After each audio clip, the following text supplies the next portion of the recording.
अस्सलाम वालेकुम everyone, welcome back to my channel daily moments. आज मैं आप लोगों के साथ शेयर करने लगी हूँ एक वीलॉग जिसमें आपको बताऊँगी कि हम लोग हर साल गंदम कैसे स्टोर करते हैं। चलिए सबसे पहले आपको ये बताती हूँ कि मेरी मदर इन लॉ का ये मानना है जब हम गंदम इकट्ठी ख़रीदते हैं हर साल तो घर का जो रिस्क है उसमें बरकत रहती है, क्योंकि इकट्ठी चीज़ में हमेशा ही बरकत होती है। गंदम को साल भर के लिए स्टोर करने से पहले हम लोगों ने नीम के पत्ते जो हैं वो अरेंज कर लिए थे। फिर जी अगली सुबह हुई तो मैं उठी, मैंने देखा कि ये क्या भाई इतना ज़्यादा सामान बाहर निकला हुआ है।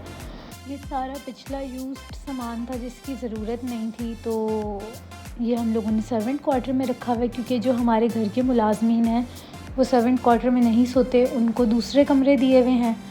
तो फिर हम लोगों ने शिफ्टिंग करनी है, इस वजह से सारा एक्सेस सामान जो है वो बाहर कर देंगे जिसकी ज़रूरत नहीं है, और जो ज़रूरी है उसको साफ़ करके हम लोग संभाल लेंगे।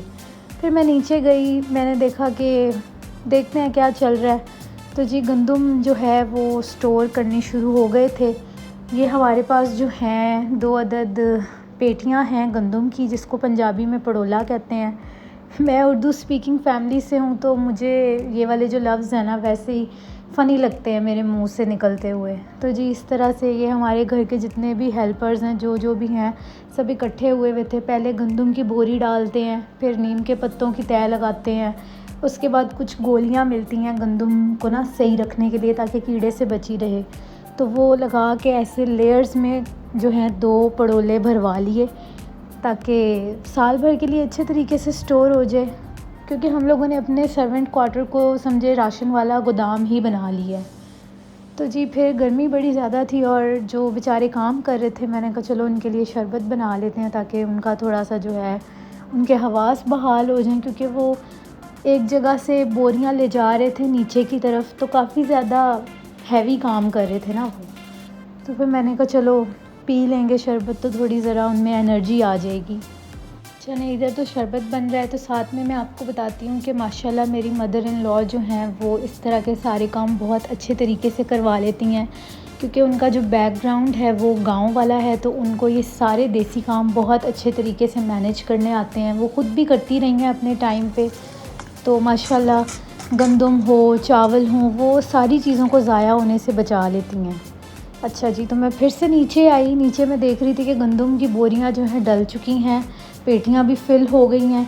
तो ये आंटी जो हैं ये अम्मी ने बुलवाई हुई थी, उनके साथ बहुत टाइम से हैं, ऐसे काम जो है ना ये बहुत अच्छे तरीके से करती हैं, तो ये इन कामों की एक्सपर्ट हैं। साथ में इनको भी जो है हमने बुलवाया हुआ था, बहुत अच्छी आंटी हैं ये। तो जी इधर भी आप ये देखें काम हो गया, दूसरा कमरा भी जो है खोला हुआ है। इधर भी पुराने बर्तन हैं, कुछ चीज़ें हैं, चारपाइयाँ हैं, पुराना फर्नीचर है जो कि अब यूज़ में नहीं है। तो ये सारा कुछ अम्मी ने माशाल्लाह से संभाल के रखा हुआ है और ये बिल्कुल भी ख़राब नहीं हुआ। तो वो ऐसे काम बहुत अच्छे तरीके से डील कर लेती हैं। चलें जी, इतने में हो गया था फिर खाने का टाइम, और जो भी काम करवा रहे थे उनको भूख बहुत ज़्यादा लग रही थी, तो फिर मैंने और जो हमारी कुक हैं हम लोगों ने उनके खाने की तैयारी की। साथ में जी ये सालन बनाया हुआ है अरवी प्याज का, रोटियां हैं, चोपड़ी रोटियां, और साथ में लस्सी है और सवैयाँ बनाई हुई थी। तो ये खाना वो खाएंगे, इसके बाद फिर दोबारा से आगे काम कंटिन्यू होगा। ऐसा जब जो है जो हमारे मेल हेल्पर्स हैं उनका काम तो समझे ख़त्म हो गया। अब लेडीज़ का ही काम है कि जो कुछ पुरानी चीज़ें वगैरह निकलनी थी उनको अच्छे तरीके से साफ़ करना था, और साफ़ करने के बाद जो हमें फिर नहीं चाहिए थी वो हम लोगों ने दे देनी है किसी को। खाने के बाद ये सीन है कि देखें गंदम भरी जा चुकी है और ये देखें कवर जो हैं इन पड़ोलों को कवर कर दिया गया है। मेरी मदर इन लॉ जो है हर चीज़ के कवर बनवाती हैं ताकि चीज़ें जो है साफ़ सुथरी रहें, अच्छे तरीके से रखती हैं। फिर जो नीचे भी सफाइयाँ चल रही थी और ऊपर भी बस ये खाने के बर्तन वगैरह धुलने थे, तो साथ में जो है लहसुन अदरक का पेस्ट भी बन रहा है, रात के खाने की तैयारी भी चल रही है।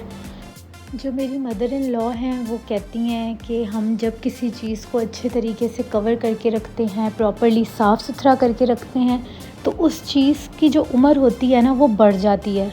और ये चीज़ मैंने ख़ुद भी देखी है, बल्कि मैंने क्या आप सब लोगों ने भी नोटिस किया होगा कि हम जितनी चीज़ों को अच्छे से साफ़ सुथरा करके ऑर्गेनाइज़ करके रखते हैं तो वो हम साला साल चीज़ इस्तेमाल करते हैं, और जिस चीज़ की हम कदर नहीं करते, जो पड़ी पड़ी मतलब ख़राब हो जाती है, उसको इतनी केयर नहीं मिलती, या वो गंदी हो जाती है, टूट जाती है, तो वो हमें कोई काम दे नहीं पाती।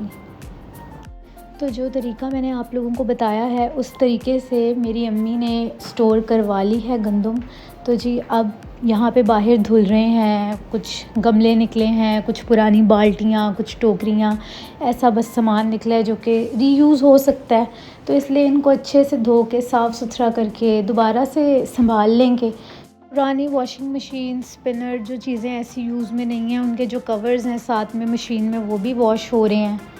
लें जी, ये मैं नीचे आ गई हूँ, देखें सब कुछ माशाल्लाह साफ़ हो चुका है। ये लग ही नहीं रहा कि थोड़ी देर पहले जो इतना गंद पड़ा हुआ था या जो इतना सामान बिखरा हुआ था वो यहाँ पे था। तो जी अच्छे तरीके से प्रॉपरली जो हैं वो दोनों कमरे सेट हो चुके हुए हैं। अच्छा जी, तो आपको साथ में ये बताती हूँ कि मुझे इस काम का कोई भी एक्सपीरियंस नहीं है, और अम्मी माशाल्लाह हर चीज़ बहुत अच्छे तरीके से मैनेज करती हैं। तो मेरी कोशिश है कि मैं उनसे काफ़ी कुछ सीखूं जो आगे आने वाली ज़िंदगी में मेरे लिए फ़ायदेमंद साबित हो। इसलिए अब मैं साथ साथ रिकॉर्डिंग भी करती हूँ आप लोगों के लिए, और काम भी सीख समझ लेती हूँ थोड़ा बहुत। नेक्स्ट वीलॉग में आप लोगों के साथ शेयर करूँगी कि गंदम को कैसे धो के इस्तेमाल किया जाता है।